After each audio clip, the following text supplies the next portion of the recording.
जय हिंद दोस्तों, त्यागी trading tips में आपका स्वागत है। दोस्तों, इस वीडियो के अंदर हम बात करने वाले हैं एक ऐसी कंपनी जो लगातार एक्विजिशन कर रही है, लगातार नई कंपनियों को खरीद रही है। नई कंपनियों को खरीदने का मतलब क्या है कि जैसे कि आपका एक बिजनेस है और आप अपना काम किसी दूसरी कंपनी से कराना चाहते हैं, तो उसके अंदर भी आपने पार्टनरशिप कर ली या उसके अंदर आपने स्टेक ज़्यादा खरीद लिया। इस तरीके से लगातार कंपनी एक्विजिशन करती जा रही है। 35 कंपनियों से भी ज़्यादा एक्विजिशन कर चुकी है। एक आज और दोबारा से कंपनी के द्वारा एक्विजिशन किया गया है, उसके बारे में डिटेल यहाँ पर चर्चा होने वाली है। साथ ही यहाँ पर सबसे ज़्यादा इम्पोर्टेंट इस समय कौन सा इवेंट देखने को मिल रहा है, किस चीज़ पर लोग डरे हुए हैं? सबसे ज़्यादा डरे हुए हैं टैरिफ की वजह से। लोगों को समझ में नहीं आ रहा है कि ट्रंप आगे क्या करेगा, क्या नहीं करेगा। क्या पूरा अमेरिका के अंदर कोई कहने वाला ही नहीं है? ट्रंप कुछ भी मनमानी करेगा? ट्रंप कल क्या परमाणु बम भी छोड़ देगा किसी पे कुछ भी मिसाइल गिरा देगा? क्या ट्रंप बिल्कुल डरेगा ही नहीं किसी से, किसी भी तरीके से डरने वाला नहीं है? तो सबसे पहले देखिए, मत डरिए। कोई नहीं कह रहा डरने के लिए, डरना भी नहीं चाहिए, लेकिन सिचुएशन तो ऐसी हो जो ना डरने वाली हो। ऐसी सिचुएशन कि हाँ, आपको डर लग रहा है, बहुत ज़्यादा दिक्कत हो चुकी है, इमरजेंसी हो चुकी है, तो आप इम्पोज कर दीजिए। टैरिफ इम्पोज करना चाहते हैं, टैरिफ लगाना चाहते हैं, लगाइए। तो ये कोर्ट का मानना है। कोर्ट ने यहाँ पर क्लियर कर दिया कि भाई ये क्या चल रहा है, नो पावर, आपकी कोई ऐसी पावर नहीं है to impose. US court declare कर दिया है मोस्ट टैरिफ इलीगल। कुछ टैरिफ इलीगल हैं, आपने कुछ ज़्यादा ही लगा दिए हैं। अभी कुछ समय पहले बिजनेस हो रहा था, किसी भी कंट्री के साथ हो रहा था। एग्जाम्पल के तौर पे आप अमेरिका को ही मान लीजिए। अगर थोड़े दिन पहले 5% का टैरिफ लग रहा था, ठीक है, आप 15% तक कर लीजिए, 20% तक कर लीजिए, जेन्युइन है। आप 5 से 55 कैसे कर सकते हैं? ये तो इलीगल हो गया। और दूसरी बात, इसका असर तो अमेरिका के ऊपर भी पड़ने वाला है, क्योंकि सामान अभी तक जो आसानी से 100 रुपए का सामान था, 5% का टैरिफ लगता था, 105 रुपए तक आराम से मार्केट के अंदर बिक जाता था। एग्जाम्पल के तौर पे 100 डॉलर तक की कोई चीज़ थी, 105 डॉलर में बिक जाती थी, ठीक है। लेकिन अभी आपने अगर वो 55 डॉलर उसके अंदर और इंक्रीज कर दिया, 50%, कहाँ से कोई पैसा दे पाएगा? अभी तक कोई जाता था सामान लेने के लिए, आराम से ले लेता था। 25% का आपने सब पर थोप दिया है। इतना इन्फ्लेशन को कैसे कंट्रोल कर पाएगा कोई? और ये किसने आपको हक दिया? इमरजेंसी में हाँ, कुछ लॉ दिए गए हैं, उसके अकॉर्डिंग आप कुछ इस तरह के स्टेप ले सकते हैं जहां पर आप टैरिफ से रिलेटेड कुछ कर सकते हैं। लेकिन जो लॉ बनाया गया है उसमें तो टैरिफ नाम की कोई ऐसी चीज भी नहीं है। आप टैरिफ कैसे लगा सकते हैं? ट्रंप यहां पर क्या बोलता है कि अगर आपने मेरी बात नहीं मानी और इस टैरिफ को आपने हटा दिया, तो देश डिजास्टर के अंतर्गत आ जाएगा, बर्बाद हो जाएगा देश। ट्रम्प कहता है बर्बाद हो जाएगा देश। अभी 1-2 महीने पहले कैसे चल रहा था? 1-2 महीने पहले बिल्कुल ठीक था, कोई दिक्कत, कोई परेशानी नहीं थी। देखिए, टैरिफ का जैसे ही अनाउंसमेंट देखने को मिलता है, सब कुछ खत्म हो जाता है। देखिए, कैसे कुछ कोई चीज़ कैसे सही हो सकती है? देश के नागरिक अगर परेशान हैं किसी चीज़ को लेकर, तो ये सारी चीज़ें कैसे देखने को मिल सकती है? या फिर ये मान सकते हैं कि अमेरिका के अंदर बहुत गंभीर समस्या हो रही है, इतनी गंभीर समस्या कि सरकार के पास पैसे ही नहीं है।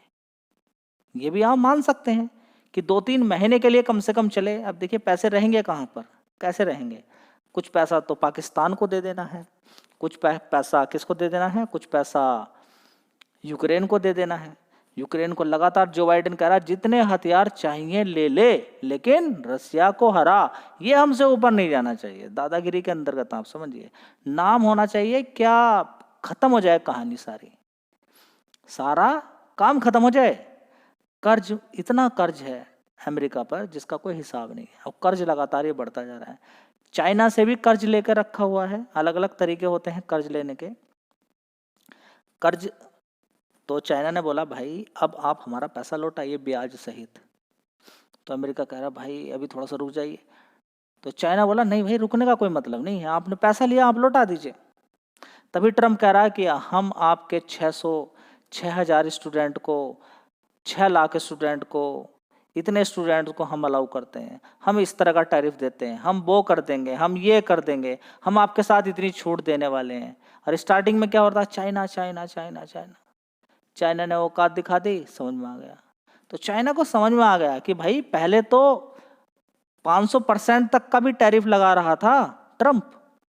हमने इधर से जब औकात दिखाई कि रेयर अर्थ्स में क्या होगा, आप तो बर्बाद हो जाएंगे, तब जाके समझ में आया। अब उधर की साइड में जापान के अंदर जापान के अंदर जैसे ही इंडिया के पीएम जाते हैं मोदी, वहाँ पर एक डील बड़ी कैंसिल करवा देते हैं इनकी अपना पे। वो डील, पूरी डील तो नहीं, उसका कुछ बड़ा अमाउंट इंडिया के अंतर्गत एक डील होने वाली है, ठीक है। तो एक डील वो उधर से कैंसिल करा के इधर की तरफ आ जाती है। अब दोबारा से क्या बोला गया, देखिए जापान में खड़े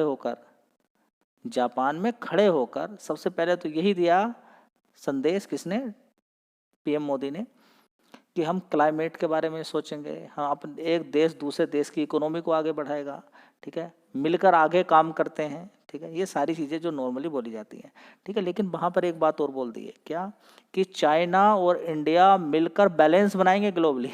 बैलेंस बनाने का मतलब वही है कि रसिया से तेल लेकर रसिया से सामान लेकर ग्लोबली बांटना है, ठीक है। तो टक्कर यहाँ पर लगातार चलती जा रही है, ठीक है। दोनों देश अभी लगातार लड़ाई कर ही रहे हैं, आपने देखा, ठीक है, लगातार लड़ाई हो रही है।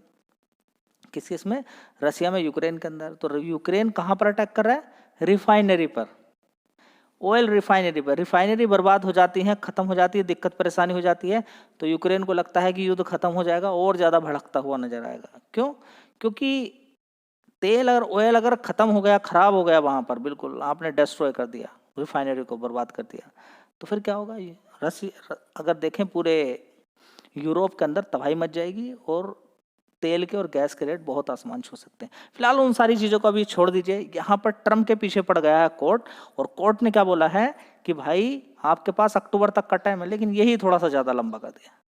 अक्टूबर तक नहीं पहुँचना चाहिए था, अक्टूबर तक 1 महीने का टाइम नहीं देना चाहिए था। पूरा सितंबर आप दे रहे हैं, अक्टूबर में डिसाइड करना पड़ेगा।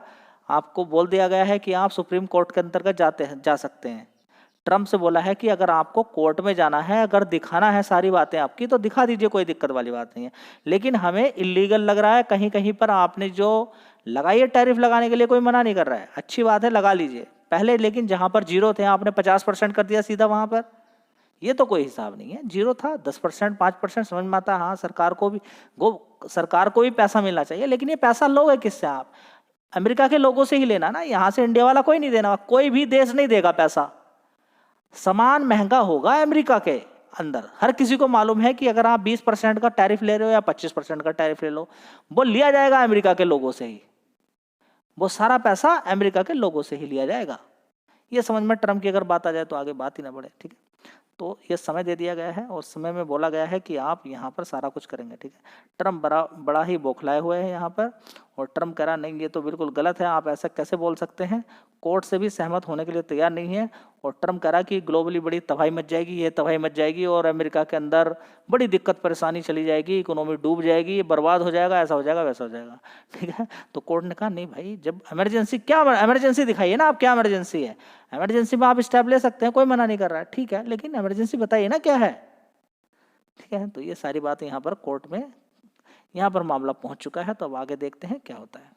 संवर्धना मदरसन इंटरनेशनल लिमिटेड, 87% का लगभग बिजनेस विदेशों से आता है। इसका मतलब विदेशों से मतलब ये नहीं कि अमेरिका से आता है, 87% का नहीं, पूरे यूरोप के अंदर ग्लोबली अलग अलग देशों के अंदर कंपनी का काम चलता है, ठीक है, ठीक है। अलग अलग जो ब्रांड है ऑटो सेक्टर के, उनको पार्ट्स प्रोवाइड कराती है कंपनी, शानदार कंपनी है। लगातार आप देखेंगे कि ग्लोबली अलग अलग कंपनी को अगर लगता है कि ये कंपनी किसी देश के अंदर का अच्छा काम कर रही है, उस पर क्या बोलती है, उस पर जाकर कंपनी क्या करती है, दाव खेलती है। देखिए यहाँ पर संवर्धना मदरसन ने, यहाँ पर देख सकते हैं कि जापानी कंपनी के अंदर 81% की हिस्सेदारी का अधिग्रहण किया है, ठीक है। तो अलग अलग आप देख सकते हैं, ठीक है। $184 मिलियन ये डील है। संवर्धना मदरसन देख सकते हैं यहाँ पर कि बोर्ड ने ओके कर दिया, एक्विजिशन अप्रूव कर दिया है, और ये बड़ा ही स्टेक 81% का स्टेक यहाँ पर मतलब कि खरीद ही लिया एक प्रकार से इस कंपनी को, ठीक है। तो आप समझ सकते हैं कि इस तरीके की डील लगातार कंपनी कर रही है, बड़ी बड़ी कंपनियों के अंदर एक्विजिशन कर रही है। तो इससे होता क्या है कि 30-35 आप देखेंगे टोटल 30-35 कंपनियों के अंदर ये एक्विजिशन कर चुकी है लगातार। अब ये कम से कम ज़्यादा भी ना 38वां एक्विजिशन होगा लगातार। आप पीछे कुछ समय भी देखेंगे लगातार कंपनी खरीदती जा रही है छोटी छोटी कंपनियों को, ठीक है। ऐसा नहीं कि कंपनी का मार्केट कैप बहुत छोटा है, देखिए यहाँ पर मार्केट कैप पूरा दिखाया नहीं गया है अभी, क्योंकि कंपनी ने बोनस दिया था, उसकी वजह से यहाँ पर गूगल पे पूरा दिखाई नहीं दे रहा है, ठीक है। बात करें संवर्धना मदरसा इंटरनेशनल की, कंपनी बढ़िया है, ठीक है, लेकिन समय देना आना चाहिए आपको, गिरावट अच्छी खासी मिले, टाइम आपका लगेगा, समय आपका लगेगा, पैसा डूबने के चांसेस बहुत कम है कंपनी, क्योंकि मजबूत है, ठीक है। तो ग्लोबली जो कंपनी काम करने वाली रहेगी उसमें कोई दिक्कत होने वाली नहीं है। दूसरी बात यहाँ पर एक पॉजिटिव चीज़ ये है कि अभी आने वाले टाइम में सरकार जिस तरीके से बोल रही है कि 28% वाला जीएसटी का जो देखेंगे, 4 प्रकार के जीएसटी हैं, एक है 5%, 12%, 18% और 28%, ठीक है। तो 12 और 28 को हटाने की कोशिश की जा रही है, तो 28 वाला 18 में शिफ्ट हो जाएगा, तो गाड़ी जितनी ज़्यादा बिकेंगी इस कंपनी को भी फायदा उतना ही ज़्यादा देखने को मिलेगा। तो यूनो मिंडा की बात करें और संवर्धना मदरसन की बात करें तो बढ़िया कंपनी है, इन पर चाहो तो आप फोकस कर सकते हो। रिकमेंडेशन कोई नहीं है, आपका मन हो तो आप देखिए, विचार बनाइए, मन नहीं है अवॉइड कर सकते हैं। धन्यवाद।